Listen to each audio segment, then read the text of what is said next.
Okay, let's see if we are live.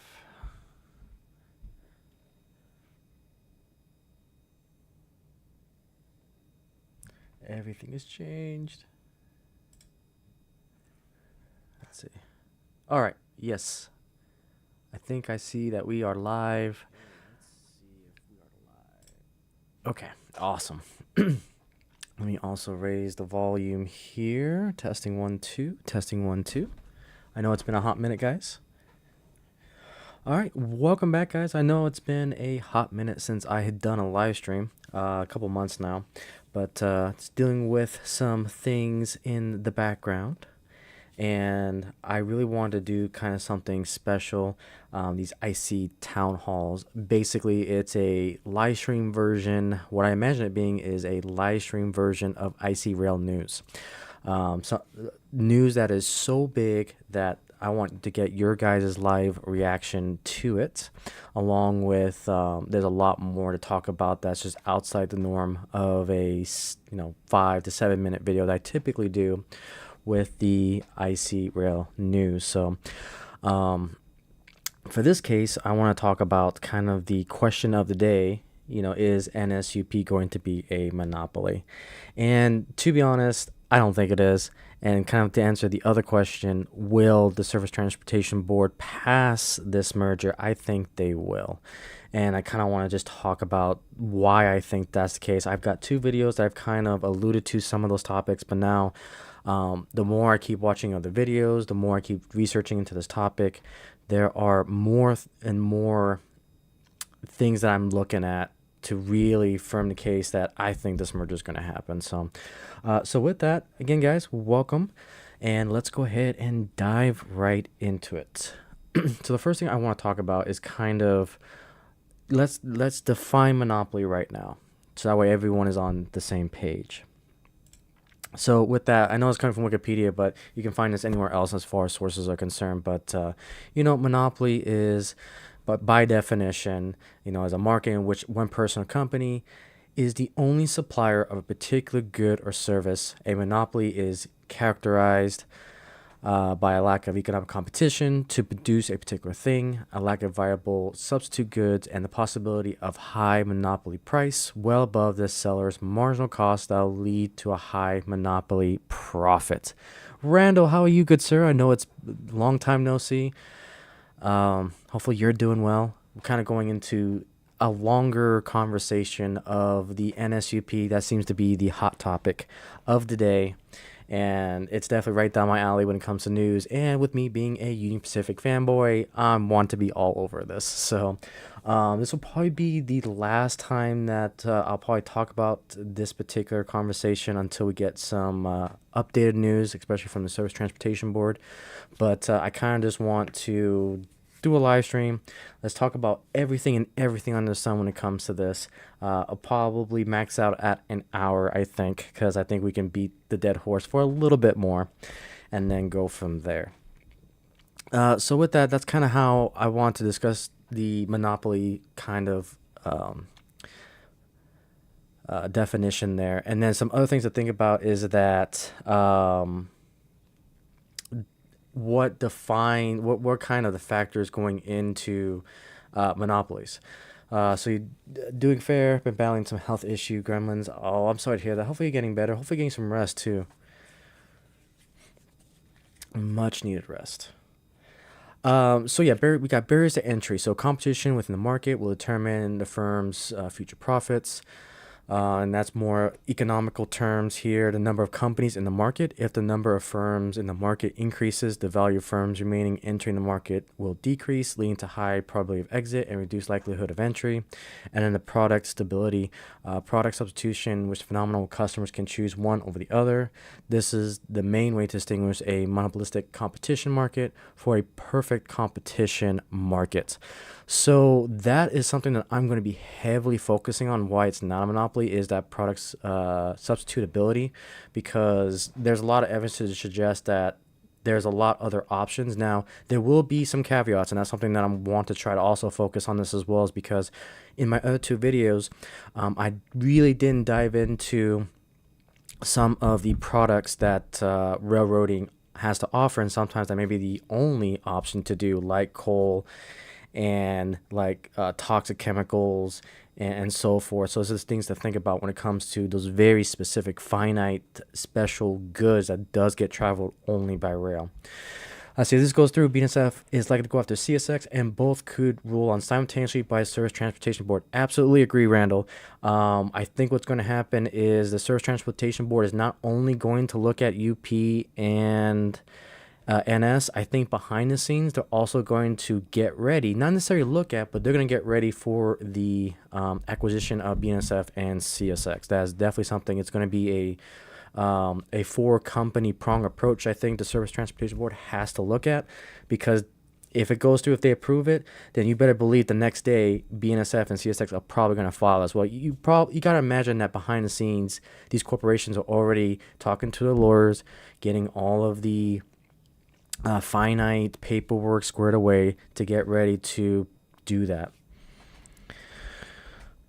And I agree. There could be definitely a duopoly in certain places, and that's where we'll discuss like the coal transportation routes, and those particular branch lines is definitely something that NS and UP have to think about. And there was another video that kind of talked about this a little bit, where some areas should actually be given to like Canadian Northern or CPKC, or just give it to a different branch line service or another smaller railroad, so that way it can break up that potential monopoly of services, special services, not necessarily as the entire market share as a whole. So yeah, that product substitutability, that's something I'm going to heavily go under, and why I think it's not going to be a monopoly per se. And again, I'm kind of a little bit biased towards shipment of goods, and that's more of intermodal shipping containers and goods and services, auto rack cars, and so forth. And again, that goes into a whole nother can of worms when it comes to the companies that are going to be affected by intermodal services and the interchanges, essentially, when it comes to that. So there's a lot of other companies at play when it comes to that. So again, this is basically where I draw the foundation of my thesis, that it's not monopoly. You could argue for duopoly, but at the end of the day, the trucking industry and the shipping industry via rail, and not via vehicle and air, kind of dwarf rail. And the way you gotta think about it too is that you've got air that's here, it has their own well, they do include it, the truck to air, but still, the fact the trucking industry, those that don't have air components to it, still dominate the market when it comes to shipping of goods, when it comes to weight and to value. Now, this is a little bit biased in my argument, because as Randall has been pointing out, there are special circumstances where, the farmer out in, Nebraska can only ship their grain goods via rail if they don't have like a good infrastructure when it comes to roadways for those trucks to get out there. They may have like gravel roads and so forth. So it may cost a little bit more. But I think at the end of the day, it doesn't deny them the accessibility to do trucks. But again, we can get into the weeds with all sorts of different services and goods when it comes to this. So there's a lot of negatives, things that could come out of NS acquisition by UP. We could lose a ton of traffic here on the subdivision to UP if that goes through. And then that's something, too, to look at. So we can go ahead and dive into that real quick here. So another main concern is that when you have an east to west coast railway, right now you have a lot of touch points in order to get, say, a container from the west coast through the east coast. Typically there's that dividing line of the Mississippi River that has those intermodal transfer points that goes from like Union Pacific to NS, or goes from BNSF to CSX.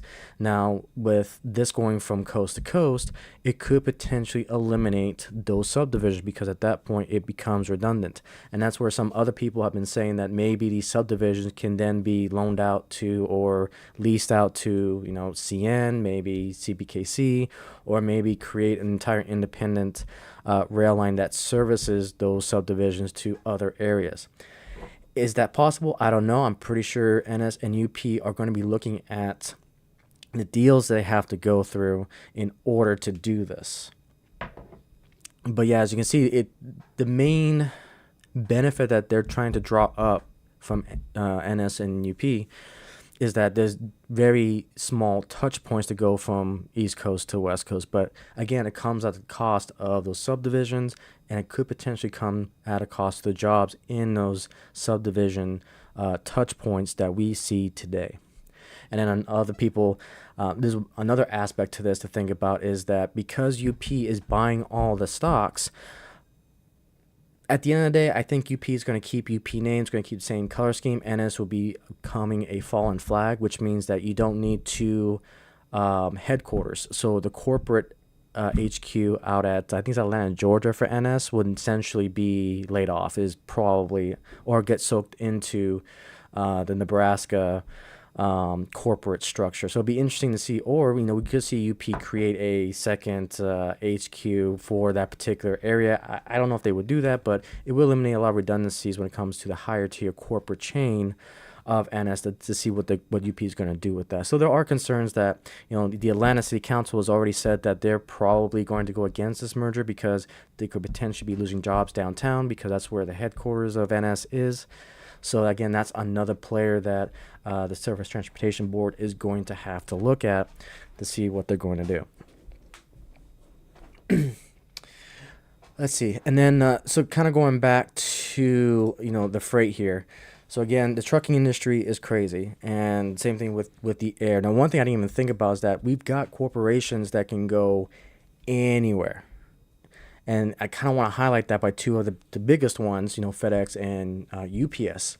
So again, this is a map just showing that if you want to ship a good, and again, this is very generalistic. A little bit more research. There's probably some caveats to what they cannot ship, as far as the tonnage is concerned. But for the sake of, again, is it a monopoly? Not really, because the shippers, again, this is the shipping market that we're looking into. FedEx has almost 100% coverage. So they can literally take it from point A to point B via, by car and by air, because they own some of those aircrafts that go from wherever they want to go and ship it. So they have basically 100% coverage. And that's what I'm trying to say, is that when it comes to the rail lines, they are limited to where they can go. They're not making new rails. They're not, going to be 100% taking over a particular spot, because FedEx, and if you look at it too, you got UPS, same thing. They've got pretty much full coverage of the U.S.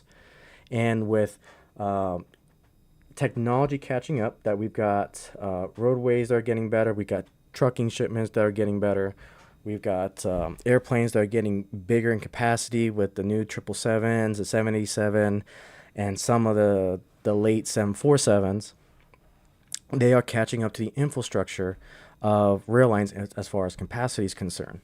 So again, when it comes to the grand market of shipping, is NSUP going to be a monopoly? Again, I don't think so, with a few caveats. Again, we've got the as far as oil is concerned, I think the top three of shipping oils were the oil pipelines, trucking, obviously, and then we've got by rail after that.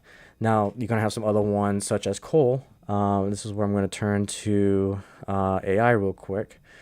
From my understanding from the research I did with AI, coal is predominantly done by rail, and that's something that UP and NS is definitely going to have to tell the Surface Transportation Board, hey, how are you going to service these specialized freight cargo that you can only do via rail? So that's something that they're really going to have to consider if they really want to get this merger approved. Let's see. So yeah, we talked about the merger here. So again, this is what it was going to look like. Again, it's those big hubs. We got, I think, one in Chicago, one St. Louis, Memphis, Shreveport, and New Orleans.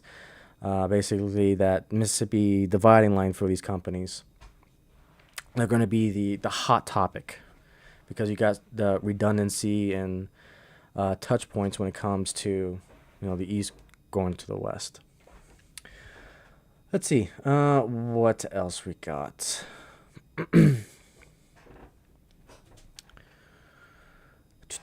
Go ahead and turn this off. But yeah, that's definitely some more things that I wanted to add. As far as coal's concerned, I really want to go down the rabbit hole of the coal shipments in the U.S.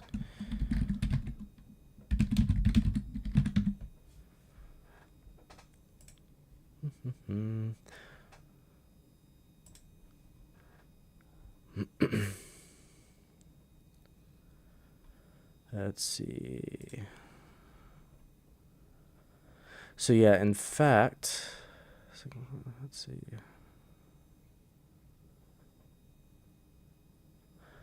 That's true too. So something else to actually consider. Here's an article. Let's see, when was this published? Good. Just recently, actually. So we can go ahead and take a look at this article. Okay, so Union Pacific, the largest U.S. freight railroad operator, beat second quarter profits estimated on Tuesday, powered by higher revenue from coal shipments and improved pricing. So coal shipment volumes, a weak spot for U.S. railroad operators, have picked up thanks to the president signing executive orders to boost coal production.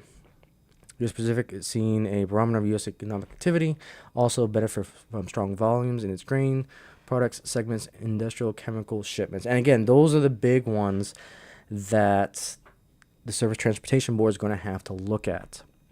Because I think with those, they're very specialized, very isolated in the area. So while the policy has shifted, provided a recent boost to rail carriers, the North American road industry has struggled to violate freight volumes. Rising labor and fuel costs are growing pressure from shippers over service reliability.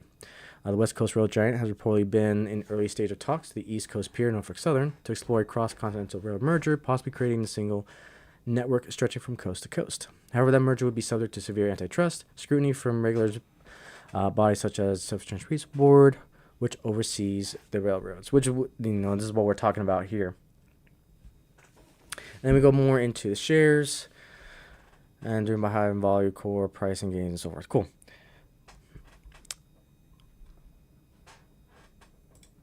Let's see here. So one thing I want to ask. Where is it? Give me 1 second. I can find it.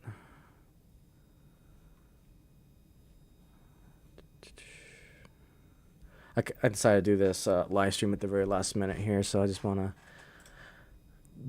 dive into here. All right, cool.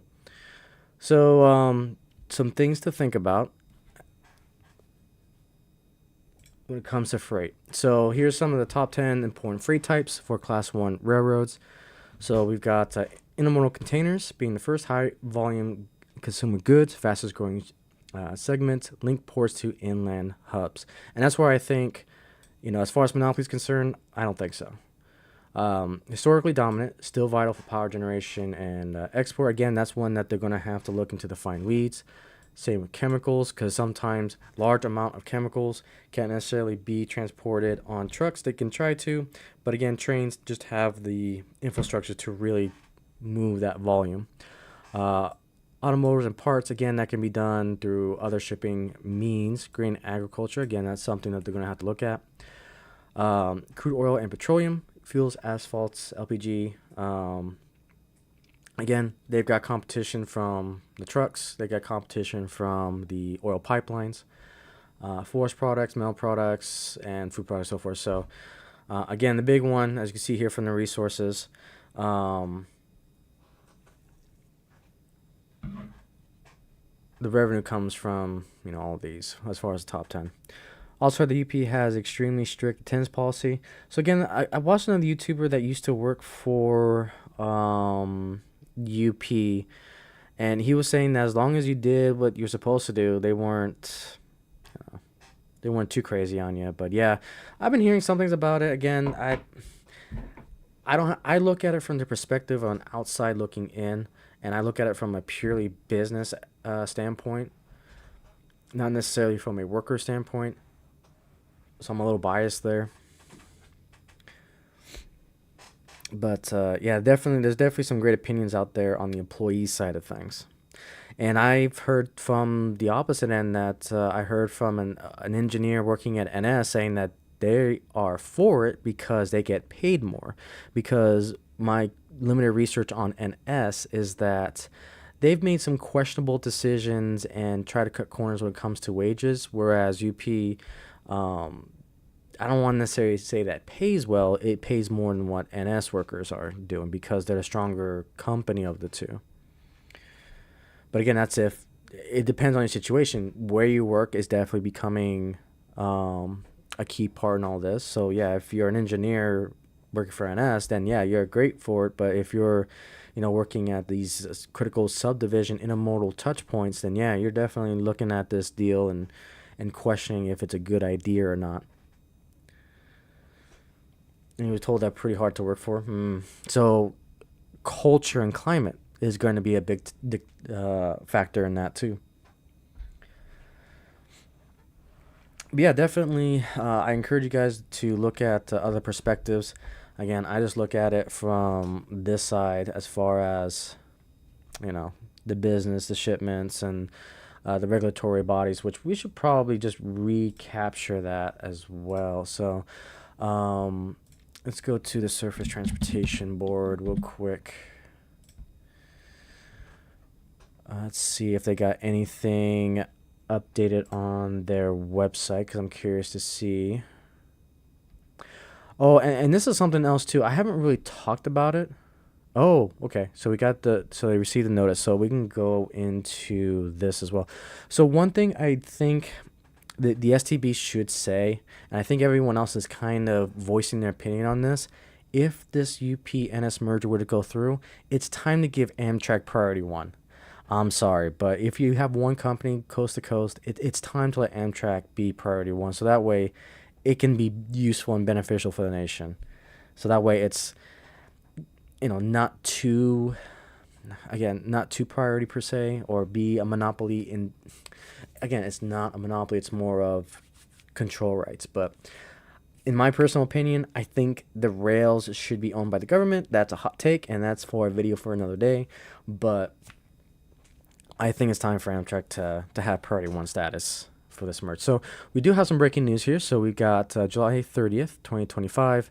The STB has notice of intent for the proposed merger of the Union Pacific and Norfolk Southern. So let's dive into this. So the STB confirmed today that has received a notice of intent regarding the proposed merger that would result in the combination of UP and NS. Both Class 1 railroads. This notice required under the board's merger regulations initiates the regulatory review process for a proposed merger between the two Class 1 railroads.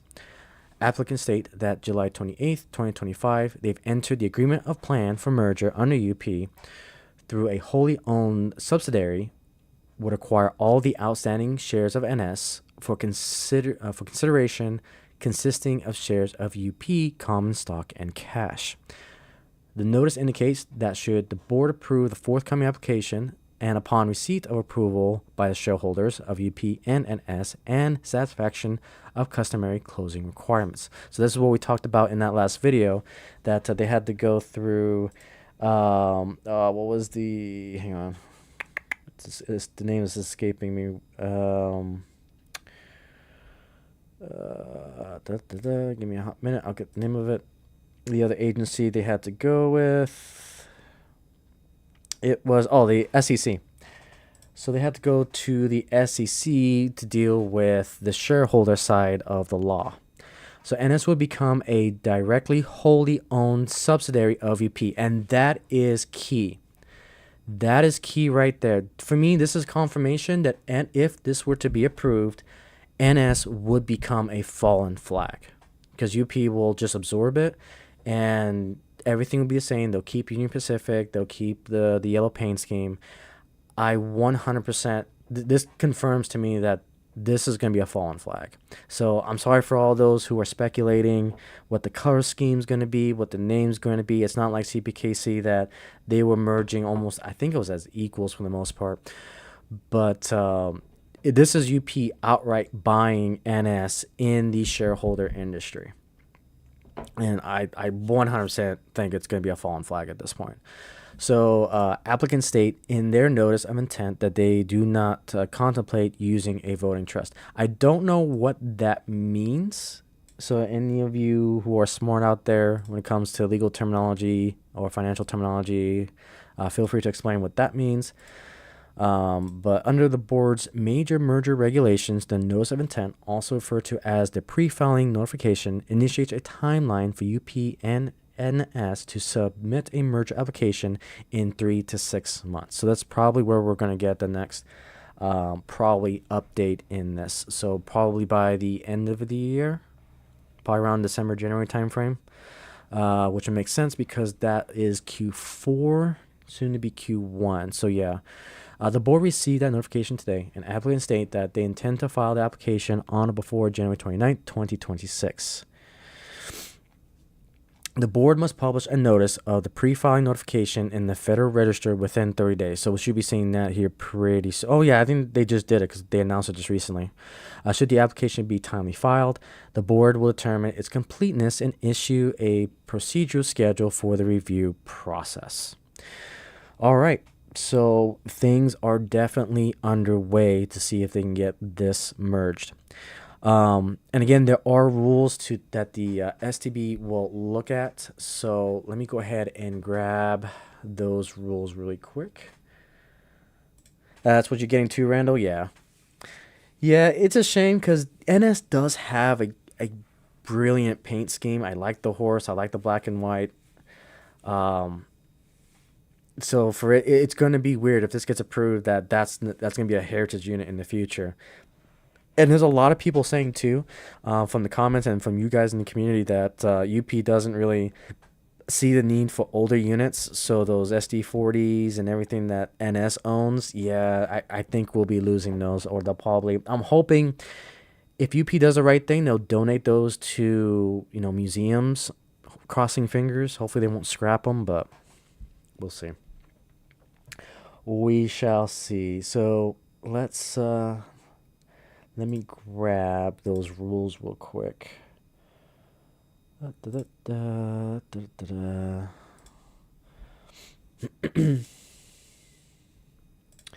yeah, this is insane. The history is being made with this. I never thought I would see Class 1 railroads merge. I know CPKC was kind of an exception from what I've been doing some research, but still. Okay, so let's see here.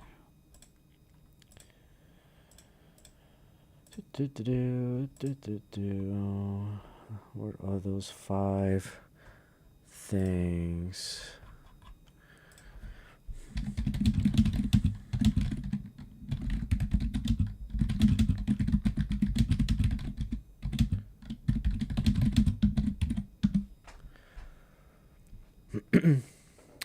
Okay.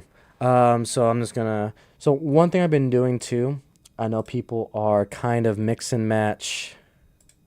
So you don't hate NS and UP as companies, just how they're managed. Yeah, and that's the general trend. I'm not gonna argue that point. That seems to be the common thread when it comes to, especially with UP. And again, I'm just an outside person looking in, but yeah, I heard the way they manage the culture is not that great when it comes to UP. Okay, so let's go ahead. All right, so the 5 requirements for Class 1 railroads to merge under the Surface Transportation Board is as follows. Pre-filing notification. Applicants must submit a notice of intent to file a merger application. This must be done within 3 to 6 months prior to actual filing. It includes a proposed timeline, procedural schedule, and a waybill data availability. So that has happened with that article we just read from the Surface Transportation Board.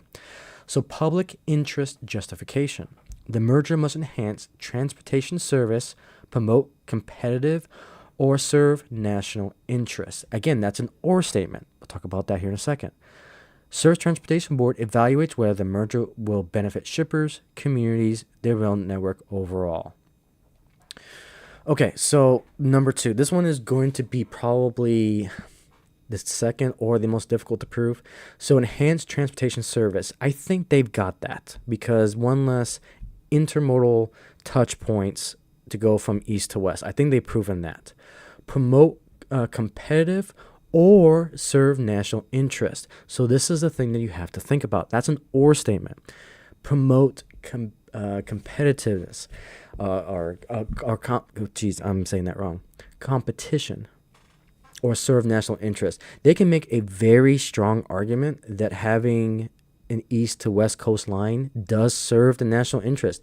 They can move vital equipment from east coast to west coast without having that touch point center, aka they can move military equipment left and right with ease. They can do shipment of goods from east to west. They can make the argument that they're competing against roadways that gets new and improved, systems of infrastructure and financing and support. So I think by combining, you serve it under one hat that serves the national interest. I think they are going to fight heavily, heavily on this side for national interests. And I think they can lobby the government to do that. Because again, you got to think about not only from a business standpoint, this is the Surface Transportation Board that we're talking about. It's going to get political. And right now, you have 4 members on that board, 2 Republican, 2 Democrat, that are going to be looking at this. And so I think they can make the strong argument that it will serve national interests. Surface Transportation evaluates whether the merger will benefit shippers, communities, and the rail networks. This one's going to be probably the most complex, like super complex when it comes to this this bullet here. So benefit shippers, communities, and the rail network. So this is where I think the lawyers have to come together and say, hey, I think they need to give Amtrak priority 1 because that's going to benefit communities because now that Amtrak can be on time, on schedule, moving people, and the rail network, again, they can improve that. The benefit shippers, I think this is where it's going to be 50-50 because, again, we talked about as far as big corporations that have stake in the intermodal shipments and their containers, that it can benefit the corporations when it comes to independent shippers and deliverers, aka those farmers, those companies that deal with like oil and coal and so forth. Those are the ones that they're going to really have to micromanage in the fine print to see how they're going to manage those potential, I guess I'm going to call it micro monopoly. I guess it's the best way to describe it, is that they've got that small little finite area that, because it's so rural, so out there, that rail is really the only way to do it because of infrastructure. But again, they can make the statement that that they can get roads improved and so forth. So yeah, it's sorry if I'm peeking here. I'll adjust it just a little bit here. So yeah, it's going to be interesting to see how they're going to do that. So competitive impact analysis. Applicants must demonstrate that the merger will not harm competition or that any anti-competitive efforts are outweighed by public benefits. This includes detailed market and operational data. So again, they can look at the data that I presented you guys from the 2024 statistics from the government. I think this is an easy one to clear because in the grand scheme of shipments, when you take everything into account, I don't think it's going to harm competition because you got companies like FedEx, UPS that are able to. Give me a second. I will be right back.